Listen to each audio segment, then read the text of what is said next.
ആദ്യത്തെ എക്സോ പ്ലാനറ്റിനെ കണ്ടെത്തി. പക്ഷേ അത് 2300 പ്രകാശ വർഷങ്ങൾക്കകലെയുള്ള ഒരു ന്യൂട്രോൺ നക്ഷത്രത്തിന് ചുറ്റുമാണ് വലം വയ്ക്കുന്നത്. പ്രപഞ്ചത്തിലെ ഏറ്റവും തീവ്രമായ വസ്തുക്കളായിട്ട് പരിഗണിക്കാൻ കഴിയുന്നവയാണ് ന്യൂട്രോൺ നക്ഷത്രങ്ങൾ. അതിതീവ്രമായ ഈ നക്ഷത്രങ്ങൾക്ക് ചുറ്റുമുള്ള ഗ്രഹങ്ങളിൽ ജീവൻ നിലനിർത്താൻ വേണ്ട സാഹചര്യങ്ങൾ ഉണ്ടായിരിക്കാനുള്ള സാധ്യത തീരെ കുറവാണ്.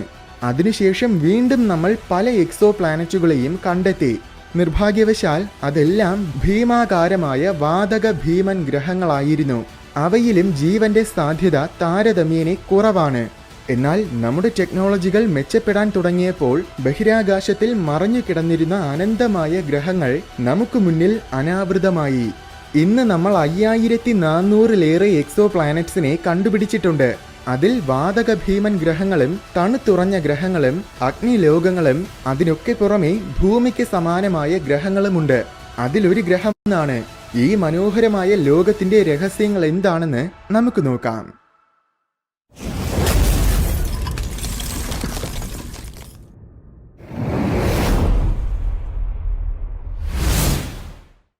നമ്മുടെ ടെക്നോളജികൾ വളരെയേറെ പുരോഗമിച്ചുവെങ്കിലും അതിനൊരുപാട് പരിമിതികളുണ്ട്. ഈ പരിമിതികൾ കാരണം നമ്മൾ കണ്ടുപിടിച്ചിട്ടുള്ള വലിയൊരു ശതമാനം ഗ്രഹങ്ങളും നക്ഷത്രങ്ങളുടെ വളരെ സമീപത്ത് നിൽക്കുന്നവയാണ്. കാരണം അത്തരം ഗ്രഹങ്ങളെ കണ്ടുപിടിക്കാൻ താരതമ്യേന എളുപ്പമാണ്. എന്നാൽ ഇത്തരം ഗ്രഹങ്ങൾ നമ്മുടെ സൂര്യനെ പോലത്തെ നക്ഷത്രങ്ങൾക്ക് ചുറ്റുമാണ് നിലനിൽക്കുന്നതെങ്കിൽ നക്ഷത്രത്തിന്റെ തീവ്രമായ റേഡിയേഷൻ കാരണം അവയിൽ ജീവൻ നിലനിർത്തേണ്ട സാഹചര്യങ്ങൾ ഉണ്ടായിരിക്കില്ല. ഭാഗ്യവശാൽ നമ്മുടെ മിൽക്കി വേ ഗാലക്സിയിലുള്ള 10,000-കണക്കിന് കോടി നക്ഷത്രങ്ങളിൽ 70% കൂടുതലും റെഡ് ഡ്വാർഫുകളാണ്. വലിപ്പം തീരെ കുറഞ്ഞതും മങ്ങിയതുമായ നക്ഷത്രങ്ങളാണ് റെഡ് ഡ്വാർഫ് സ്റ്റാർസ്. ഇത്തരം നക്ഷത്രങ്ങളുടെ വളരെ അടുത്തായിരിക്കും അവയുടെ ഹാബിറ്റബിൾ മേഖല. അതുകൊണ്ട് തന്നെ അവയ്ക്ക് ചുറ്റും ഗ്രഹങ്ങളെ കണ്ടെത്തിയാൽ മിക്കവാറും അത് ഹാബിറ്റബിൾ മേഖലയിലായിരിക്കും സ്ഥിതി ചെയ്യുന്നത്. ഇങ്ങനെ ഒരു സാഹചര്യമാണ് ഗ്ലീസെ 667-ലും ഉള്ളത്.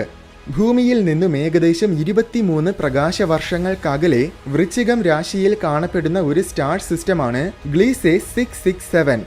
ഇതൊരു ട്രിപ്പിൾ സ്റ്റാർ സിസ്റ്റമാണ്. എന്നുവെച്ചാൽ ഇതൊരൊറ്റ നക്ഷത്രമല്ല, മറിച്ച് 3 നക്ഷത്രങ്ങൾ പരസ്പരം വലം വയ്ക്കുന്ന ഒരു വ്യൂഹമാണ്. അതായത് സൂര്യന്റെ അയൽവാസിയായ ആൽഫ സെന്റോറിയെ പോലെ. തീരെ വലിപ്പം കുറഞ്ഞ ഒരു നക്ഷത്രത്തിന്റെ ഹാബിറ്റബിൾ മേഖലയിൽ തന്നെ ഒന്നിലധികം ഗ്രഹങ്ങൾ നിലനിൽക്കുന്നതായിട്ട് സ്ഥിരീകരിക്കപ്പെട്ട ആദ്യത്തെ നക്ഷത്ര വ്യൂഹമാണ് GJ667. GJ667A-B-C എന്നാണ് 3 നക്ഷത്രങ്ങളുടെ പേര്. ഇതിൽ A ആണ് ഏറ്റവും വലുത്. ഇതിന് നമ്മുടെ സൂര്യന്റെ 3/4% വലിപ്പവും മാസമുണ്ട്. പക്ഷേ ഇതൊരു ഓറഞ്ച് ഡ്വാർഫ് നക്ഷത്രമാണ്.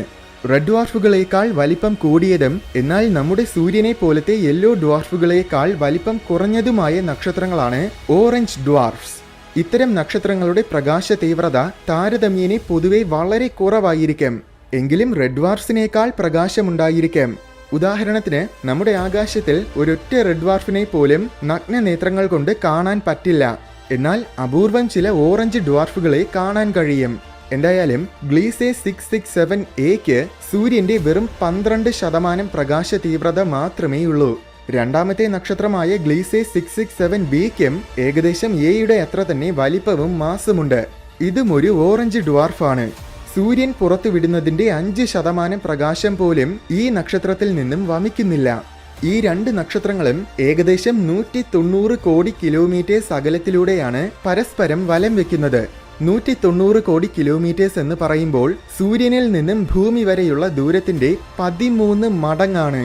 ഏകദേശം 42 വർഷങ്ങളുടെ ഇടവേളകളിലാണ് ഈ 2 നക്ഷത്രങ്ങൾ തമ്മിൽ ഒരു തവണ പരസ്പരം വലം വെക്കുന്നത്. ഈ 2 നക്ഷത്രങ്ങൾക്ക് ചുറ്റിലും ഗ്രഹങ്ങൾ വലം വെക്കുന്നതായിട്ട് ഇതുവരെ സ്ഥിരീകരിക്കപ്പെട്ടിട്ടില്ല. ഈ നക്ഷത്രങ്ങളിൽ നിന്നും ഏകദേശം 3500 കോടി കിലോമീറ്ററുകൾക്കകലെയാണ് മൂന്നാമത്തെ നക്ഷത്രമായ ഗ്ലീസെ 667C നിലനിൽക്കുന്നത്. എന്നുവെച്ചാൽ സൂര്യനിൽ നിന്നും നെപ്റ്റ്യൂൺ വരെയുള്ള ദൂരത്തിന്റെ 8 മടങ്ങോളം ദൂരത്തിൽ. ആൽഫ സെന്റോറിയിലെ മൂന്നാമത്തെ നക്ഷത്രമായ പ്രോക്സിമ സെന്റോറിയെ പോലെ ഗ്ലീസെ 667-ലെ മൂന്നാമത്തെ നക്ഷത്രമായ 667Cയും ഒരു റെഡ് ഡ്വാർഫ് നക്ഷത്രമാണ്. ഈ നക്ഷത്രത്തിന് സൂര്യന്റെ 33% വലിപ്പവും മാസും മാത്രമേയുള്ളൂ. ഇത് തീരെ മങ്ങിയ ഒരു നക്ഷത്രമാണ്. സൂര്യനിൽ നിന്നും വമിക്കുന്നതിന്റെ 1.5% പ്രകാശം പോലും ഈ നക്ഷത്രത്തിൽ നിന്നും പുറത്തു വരുന്നില്ല. ഏകദേശം എല്ലാ റെഡ് ഡ്വാർഫുകളും ഇങ്ങനെ തന്നെയാണ്. പക്ഷേ മറ്റ് 2 നക്ഷത്രങ്ങൾക്കും ഇല്ലാത്ത വലിയൊരു പ്രത്യേകത ഈ നക്ഷത്രത്തിനുണ്ട്. എന്തെന്നാൽ ഇതിന് ചുറ്റും വലം വയ്ക്കാൻ ഗ്രഹങ്ങളുണ്ട്. നിഗമനപ്രകാരം ഗ്ലീസെ 667c ചുറ്റും 6 ഗ്രഹങ്ങൾ ഉണ്ടായിരിക്കും. അതിൽ കുറഞ്ഞത് 3 എണ്ണമെങ്കിലും അതിന്റെ ഹാബിറ്റബിൾ മേഖലയിലായിരിക്കും നിലനിൽക്കുന്നത്. പക്ഷേ ഇതൊരു നിഗമനം മാത്രമാണ്. സ്ഥിരീകരിക്കപ്പെട്ട 2 ഗ്രഹങ്ങൾ മാത്രമേ ഇതിനുള്ളൂ. ഗ്ലീസെ 667cbയും സിസിയും. ഈ 2 ഗ്രഹങ്ങളും സൂപ്പർ എർത്ത് ഗ്രഹങ്ങളാണ്. ഭൂമിയേക്കാൾ വലിപ്പവും മാസും കൂടുതലുള്ള റോക്കി പ്ലാനറ്റ്സിനെയാണ്, അതായത് ഖരരൂപത്തിലുള്ള ഗ്രഹങ്ങളെയാണ് പൊതുവെ സൂപ്പർ എർത്ത് ഗ്രഹങ്ങളെന്ന് വിളിക്കുന്നത്. പക്ഷേ അത് കൃത്യമായി ഡിഫൈൻ ചെയ്തിട്ടുള്ള ഒരു പദമൊന്നുമല്ല. റോക്കി പ്ലാനറ്റ് അല്ലെങ്കിലും ഭൂമിയേക്കാൾ വലിപ്പമുള്ളതും എന്നാൽ വാതക ഭീമൻ ഗ്രഹങ്ങളെക്കാൾ തീരെ വലിപ്പം കുറഞ്ഞതുമായ ഗ്രഹങ്ങളെയും സൂപ്പർ എർത്ത് എന്ന് വിശേഷിപ്പിക്കാറുണ്ട്. മറ്റൊരു കാര്യം, സൂപ്പർ എർത്ത് എന്നത് ഒരു ഗ്രഹത്തിന്റെ മാസിനെ മാത്രമാണ് സൂചിപ്പിക്കുന്നത്. അല്ലാതെ അതിന്റെ അർത്ഥം അത് ഭൂമിയേക്കാൾ കേമമായ ഗ്രഹമാണെന്നല്ല. എന്തായാലും 667cb ആണ് നക്ഷത്രത്തിൽ നിന്നുമുള്ള ആദ്യത്തെ ഗ്രഹം. ഇത് നക്ഷത്രത്തിന്റെ വളരെ അടുത്താണ് നിലനിൽക്കുന്നത്. അടുത്തെന്ന് പറയുമ്പോൾ ഏകദേശം 75 ലക്ഷം കിലോമീറ്റേഴ്സ് ദൂരത്തിൽ. മെർക്കുറി പോലും സൂര്യനിൽ നിന്നും 5 കോടി കിലോമീറ്റേഴ്സിൽ കൂടുതൽ ദൂരത്തിലാണെന്ന കാര്യം ഓർക്കണം. നക്ഷത്രത്തിന്റെ ഇത്രയും അടുത്തായതുകൊണ്ട് തന്നെ ഇതിന്റെ ഉപരിതലം വളരെയധികം ചൂട് കൂടിയതായിരിക്കും. ഉപരിതല താപനില 200 ഡിഗ്രി സെൽഷ്യസിന് മുകളിലായിരിക്കുമെന്നാണ് നിഗമനം. ഭൂമിയുടെ 5.5 മടങ്ങിൽ കൂടുതൽ മാസുള്ള ഈ ഗ്രഹം വെറും 7 ദിവസങ്ങൾ കൊണ്ടാണ് അതിന്റെ നക്ഷത്രത്തിന് ചുറ്റും ഒരു തവണ കറങ്ങുന്നത്. ഇതൊരു റോക്കി പ്ലാനറ്റ് ആണോ അതോ വാതക ലോകമാണോ എന്ന കാര്യത്തിൽ ഇതുവരെ നമുക്കൊരു നിശ്ചയമില്ല. റോക്കി പ്ലാനറ്റ് ആയിരിക്കാൻ സാധ്യത കുറവാണെന്നാണ് ഇത്രയും നാൾ നടത്തിയ നിരീക്ഷണങ്ങൾ സൂചിപ്പിക്കുന്നത്. നമ്മുടെ നെപ്റ്റ്യൂണിനെ പോലെ ഇതിനും വളരെ കട്ടി കൂടിയ ഒരു അന്തരീക്ഷമുണ്ടെന്നാണ് സംശയിക്കുന്നത്. നക്ഷത്രത്തിന്റെ തീരെ അടുത്തായതുകൊണ്ട് തീർച്ചയായും ഇത് ടൈഡലി ലോക്ഡ് ആയിരിക്കും. അതുകൊണ്ട് ഇത് കട്ടിയുള്ള അന്തരീക്ഷമില്ലാത്ത ഒരു റോക്കി പ്ലാനറ്റ് ആണെങ്കിൽ നക്ഷത്രത്തിന് നേരെ നിൽക്കുന്ന വശം ചുട്ടു പഴുത്തതും നിരന്തരമായ ഇരുട്ടിൽ കിടക്കുന്ന മറുവശം തണുത്തുറഞ്ഞതുമായിരിക്കും. ഈ ഗ്രഹത്തിൽ നമുക്കറിയാവുന്നത് പോലത്തെ ജീവൻ നിലനിൽക്കാൻ സാധ്യത തീരെ കുറവാണ്. എന്നാൽ രണ്ടാമത്തെ ഗ്രഹം വ്യത്യസ്തമാണ്. നക്ഷത്രത്തിൽ നിന്നും ഏകദേശം 2 കോടി കിലോമീറ്റേഴ്സ് ദൂരത്തിലാണ് ഗ്ലീസെ 667cc, അതായത് രണ്ടാമത്തെ ഗ്രഹം നിലനിൽക്കുന്നത്.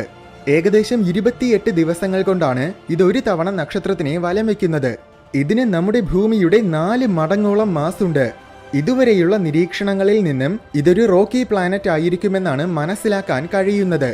ഇതുവരെ നമ്മൾ കണ്ടുപിടിച്ചിട്ടുള്ള ഏറ്റവും ഉയർന്ന ESI ഉള്ള ഗ്രഹങ്ങളിൽ ഒന്നാണ് ഗ്ലീസെ 667cc. ഒരു ഗ്രഹത്തിന്റെ ഭൂമിയുമായുള്ള സാമ്യത എത്രത്തോളമാണെന്ന് നോക്കുന്ന ഒരു അളവാണ് എർത്ത് സിമിലാരിറ്റി ഇൻഡെക്സ് അഥവാ ESI. ഇതിന്റെ ESI 0.85 ആണ്.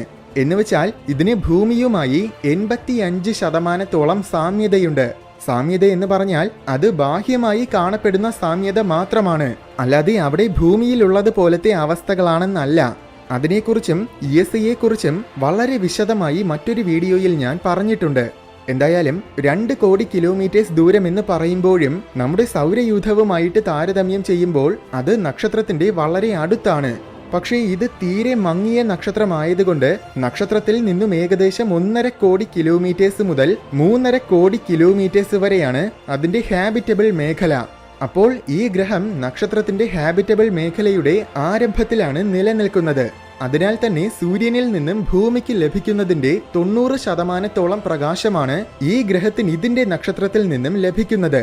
അങ്ങനെയാണെങ്കിൽ ദൂരവും നക്ഷത്രത്തിന്റെ പ്രകാശ തീവ്രതയും ഒക്കെ വെച്ച് പരിഗണിക്കുമ്പോൾ ഏകദേശം 4 മുതൽ 8 ഡിഗ്രി സെൽഷ്യസ് വരെ ആയിരിക്കും ഈ ഗ്രഹത്തിന്റെ ശരാശരി ഉപരിതല താപനില. അതായത് ഭൂമിയേക്കാൾ കുറച്ചുകൂടെ താപനില കുറവ്.